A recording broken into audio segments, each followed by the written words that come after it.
मुझे मत मारो, मैं तुम्हारे पास किसी भी प्रकार रह लूँगा। मैं गिड़गिड़ाता रह गया, लेकिन मेरा बेटा और बहू मेरी एक बात भी ना सुने और मुझे घर से बेदखल कर दिए। क्यों? यह जानकर आप हैरान हो जाइएगा। तो दोस्तों, मेरी स्टोरी पर अगर नए हैं तो प्लीज़ सब्सक्राइब कर दीजिए, और अगर स्टोरी पसंद आए तो ज़्यादा से ज़्यादा शेयर करके एक लाइक भी करना ना भूलिएगा। तो चलिए स्टार्ट करते हैं। मेरा नाम मोहन है। मेरा इकलौता बेटा है और बहू, जो उनकी शादी मैं धूमधाम से बड़ी अरमानों से किया था। मेरा बेटा जब छोटा था तभी मेरी पत्नी का देहांत हो गया था, क्योंकि उसकी तबीयत बहुत ज़्यादा खराब रह रही थी और इलाज तो हुआ, लेकिन डॉक्टर फिर भी उन्हें नहीं बचा पाया। मेरे पास पैसों की कमी नहीं है, पैसा तो बहुत है, क्योंकि मैं एक सरकारी ऑफिसर रह चुका हूँ और अब मुझे रिटायरमेंट मिल चुका है। रिटायरमेंट के बाद ही तो यह सब खेला हुआ। पहले तो कुछ भी नहीं था। मैं जॉब पर जाता था और घर जिस प्रकार से बेटा आता है मैं भी आता था। बहू हम दोनों का बहुत अच्छे से ध्यान दे रही थी, बेटा का भी और मेरा भी। लेकिन जब से रिटायरमेंट हुआ है उसके बाद से बहू के रहन सहन बदल गए हैं और उसका देखा देखी बेटा भी उसके ही चाल चल रहा है। जिस प्रकार से बहू कहती है बेटा भी वैसा ही करता है। असल में ये सारे पेंशन बहू बेटों को चाहिए, उनके हाथों में, और मैं नहीं देता हूँ। मेरे भी तो कुछ खर्चे हैं। ठीक है, अब बच्चों की शादी हो गई है, सारी घर की जिम्मेदारियां वह खुद संभाल रहे हैं, लेकिन फिर भी मेरी भी तो तबीयत ठीक नहीं रहती है। मेरे दवा दारू में भी बहुत खर्च हो जाते हैं और छोटे मोटे काम भी मुझे रहते हैं जिसमें बहुत सारे पैसे खर्च हो जाते हैं। मुझे एक बहुत ही बड़ी आदत है दान करने की। मेरे पास जितने भी पैसे रहते हैं उसमें से मैं एक हिस्सा दान दे दिया करता था शुरू से ही, और वह आदत आज भी मेरी बरकरार थी। ये बात बेटे बहू को बिल्कुल भी अच्छा नहीं लगता था। उनका कहना था कि दान देने से कुछ भी नहीं होता है, लेकिन मैं महीने में कम से कम 2 आदमियों को जरूर मदद करता था जिसको बहुत ज़रूरत रहता था। इसलिए गांव में मेरा नाम था, मेरा रुतबा था। मुझे सब नाम से ही पहचान जाते थे और मुझे बहुत इज्जत भी देते थे इसी की वजह से। लेकिन मेरे बेटे बहू को यह सब रास नहीं आ रहा था। एक दिन तो हद ही हो गया। दोनों कहीं गांव से बाहर शहर गए हुए थे घूमने। खाना तो बना कर गए थे, खिला कर गए थे मुझे, और खुद भी खाए थे। लेकिन सुबह का खाना खाए हुए मुझे अब दोपहर हो गया था। दोपहर में भी भूख लग गया। जब किचन में गया तो कुछ भी नहीं था, तो मैं सोचा कि शायद फ्रीज में रखा हुआ होगा। जब वहाँ पर भी गया तो कुछ नहीं मिला। मुझे तो खाना बनाने आता ही नहीं था, इसलिए मैं भूखे प्यासे रह गया। लगभग अब शाम हो चुका था, लगभग 7 बज चुका था, लेकिन बेटे बहू नहीं आए। बहुत मैं व्याकुल हो गया था। मैं पानी पी पी कर रह ही रहा था कि तभी लगभग 8 बजे बेटे बहू आते हैं और आराम से करने अपने रूम में चले जाते हैं। मैं यह देखकर हैरान हो जाता हूँ।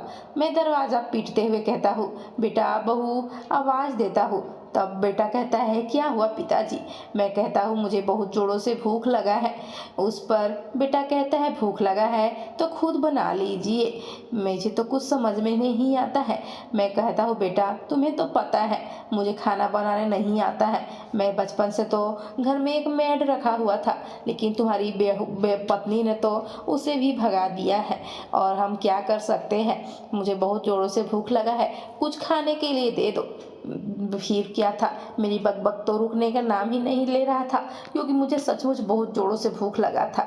तो फिर उसके बाद बहू आती है और मुझे कुछ ब्रेड के टुकड़े देकर चली जाती है। इस ब्रेड से मेरा क्या होता, मैं ब्रेड किसी प्रकार से खा लिया। वो ब्रेड थोड़ा ख़राब भी हो चुका था, लेकिन फिर भी भूख इतनी तेज़ लगी हुई थी, इसलिए कुछ समझ में नहीं आ रहा था और खा लिया। फिर क्या था, मुझे सुबह में मेरा तबीयत खराब हो गया। फिर मैं बिस्तर पर ही लेटा हुआ था, कहीं पर भी आना जाना नहीं हुआ। ये देखकर बेटे बहू बहुत ही हैरान हो गए। उन्हें लगा कि चलो अब बूढ़ा टपक जाएगा, ठीक ही हुआ बासी ब्रेड दे दिए तो, और यह उनका अब रोज का हो गया है। कभी खाना देते, कभी भूखे ही रख देते, और कभी जब भी वैसा ही खाना बासी मुझे देने लगते कि मैं जल्दी से मर जाऊँ। लेकिन मैं खुद अपना इलाज करवाता था। मेरा एक डॉक्टर था, वह मेरा खुद इलाज करके मेरी तबीयत ठीक कर दिया और बोला कि अब से बासी खाना बिल्कुल भी नहीं खाना है। बेटी बहू को भी बहुत डांटा। बेटा बहू तो उस समय कुछ भी नहीं बोले, लेकिन डॉक्टर के जाने के बाद फिर मुझे बहुत डांटने लगे कि आप तो घर की बात और बाहर ला रहे हैं, बाहर का बात घर में और घर की बात बाहर कभी भी नहीं लानी चाहिए। आप ऐसा कैसे कर सकते हैं पिताजी? क्या हुआ, एक दो दिन ब्रेड खा लिए तो मैं भी तो बाहर खाना खाकर आते हैं तो थक जाते हैं। इस पर मैं बोला, बेटा मुझे कुछ बनाकर घर पे रख दिया करो, उसके बाद कहीं जाया करो। मैं थोड़ी तुम्हें रोक टोक करता हूँ कि घूमो फिरो नहीं, अरे उम्र ही है तो घूमो, लेकिन हाँ अपने माँ बाप की सेवा करते हुए, यहाँ देखते हुए। मिर्ची खाना फ्रिज में भी नहीं था, मुझे कुछ समझ में नहीं आ रहा था और ऊपर से तुम दोनों मुझे बासी ब्रेड खाने के लिए दे दिए थे, इसलिए तो तबीयत खराब हो गया। और अब तो बहू मुझे खाना भी बीच बीच में सुबह वाला शाम को और शाम वाला सुबह में जानबूझकर देती है। पता नहीं क्या हो गया है। यह बात सुनकर मेरी बहू तमतमाई और बोली, कुछ नहीं समझ में आ रहा है तो घर से बाहर जाइए, यहाँ से निकल जाइए, यह घर मेरा है, आपको नहीं समझ में आता है। मैं तो बहू का रूप देखकर हैरान हो गया। मुझे तो बहू पर शुरू से ही शक था कि यह मेरे सेवा नहीं करना चाहती है, लेकिन मुझे घर से बेदखल कर देगी यह मुझे बिल्कुल भी अंदाजा नहीं था। मैं तो किसी प्रकार से उस समय बात को संभालते हुए अपने रूम में चला गया। बेटा भी ऑफिस चला गया। बहू फिर अपनी गांव में कुछ सहेलियों के साथ जाकर फिर से शहर चली गई घूमने, मुझे अकेला छोड़कर। इसी प्रकार से फिर शाम हो गया। दोपहर में भी मुझे खाने के लिए कुछ भी नहीं दी थी। हम जान गए थे, इसलिए कभी भी अब नाश्ता हमें मिलता था तो उसमें से कुछ बचा कर रख लिया करते थे कि कब इसका रवैया बदल जाएगा। जो सुबह में मुझे मिलल था खाने के लिए, उसी में से मैं 4 रोटी में से 1 रोटी बचा कर रखा था। वही मैं लगभग दोपहर के 3-4 बजे खा लिया, जिससे मुझे कुछ संतुष्टि मिल गया। बहू तो बेटे के आने से पहले 6:30 बजे घर पर आ गई थी और खुद ही खाई पी थी तो कुछ नहीं बनाई, लेकिन हाँ रात को खाना बनाई बेटे के लिए, इसलिए मुझे भी मिल गया। अब रोजाना का ऐसा ही था, मैं ऐसा ही करने लगी। वह तो बहुत खुश हो रही थी कि शायद बूढ़ा का तबीयत खराब हो जाएगा, लेकिन मैं तो चालाकी कर रहा था। एक दिन उसे यह चालाकी पता चल गया, इसलिए अब मुझे नाश्ते में 4 रोटी के बदले 2 ही रोटी देने लगी। अब मैं क्या करता, उसमें से कैसे बचाता? मैं उसी में से बचाना भी चाहता तो मुझे तो सुबह में भी भूख लगा ही रहता था, इसलिए मैं खा जाया करता था। कभी जब भी आधा रोटी बचा कर रखता तो शाम तक आधी रोटी में क्या होता, इसमें तो मुझे बहुत ज़्यादा भूख लगता था। फिर मैं क्या करता, मैं बाजार की तरफ चल जाता। मेरे पास तो पैसे थे ही, मैं उधर ही कुछ सब खा लिया करता था। यह बात भी बहू को पता चल गया, इसलिए बेटे बहू मुझसे पेंशन मांगने लगे। मैं जब पेंशन देने से मना कर दिया तो मुझे रात के लगभग 7 बजे शाम को ही घर से बेदखल कर दिया, घर से बाहर निकाल दिया। और बेटा भी कुछ नहीं बोला, देखता रह गया। मैं घर के बाहर चौपाई पर बैठकर अपने घर को निहार रहा था। मैं थोड़ा सा भी गिड़गिड़ाना नहीं चाह रहा था, लेकिन जैसे जैसे रात होते गया मुझे इस गांव के सन्नाटे में डर लगने लगा, क्योंकि इस यहाँ पर गांव में कोई भी नहीं था। मुझे लगा कि बेटा बहुत जानबूझकर थोड़ी कर रहे हैं, वह मुझे अंदर ले गए। लेकिन लगभग रात के 9 बजे मैं फिर से दरवाजे पर गया, दरवाज़ा पीटा, बहुत गिड़गिड़ाया कि बेटा बहू मुझे अंदर कर लो, मुझे अंदर कर लो, तुम पैसा लेकर क्या करोगे? वैसे भी तुम्हारे पास क्या चीज़ की कमी नहीं है, इन पैसों से तो मेरा इलाज होता है और कुछ खा पी लेता हूँ बस, मुझे पास तो ज़्यादा पैसे रहते भी नहीं है। बहुत गिड़गिड़ाया, भीख मांगा। बेटे बहू दरवाज़ा खोलकर और लात मार के फिर से मुझे घर से बाहर कर दिए और बोले कि तुम अपने पेंशन के बहाने ही पूरी जिंदगी जियो। और क्या था, मेरे पास तो पेंशन आता था, लेकिन पेंशन का सारा कागज बहू रख ली थी चुरा कर और बोलती थी कि मुझे क्या पता है, मुझे कुछ भी नहीं पता है तुम्हारे पेंशन के बारे में। मैं घर के चौपाई पर ही बैठा बैठा रात के लगभग 10 बज गया। मैं वहीं पर चौपाई पर ही बैठा बैठा रात गुजार दिया। सुबह हुआ तो मेरे आसपास बहुत भीड़ लगा हुआ था। मैं जब उठा तो हैरान हो गया, जितनों की भी मैं मदद किया था वह सब वहाँ पर उपस्थित थे।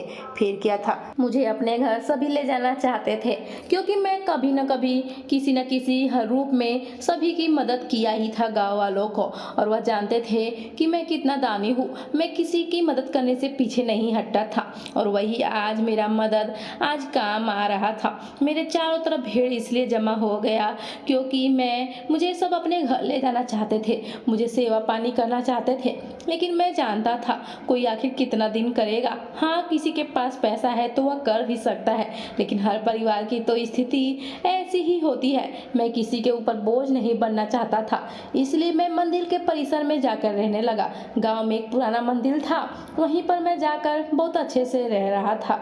वहाँ पर लोग मुझे खाने पीने के लिए सामान देकर तीनों टाइम चल जाते थे। वह जान गए थे कि मैं मंदिर में ही रह रहा हूँ और मेरे बेटे बहू को बहुत भला बुरा कह रहे थे, लेकिन मेरे बेटे बहू को इसमें से कोई भी फर्क नहीं पड़ रहा था।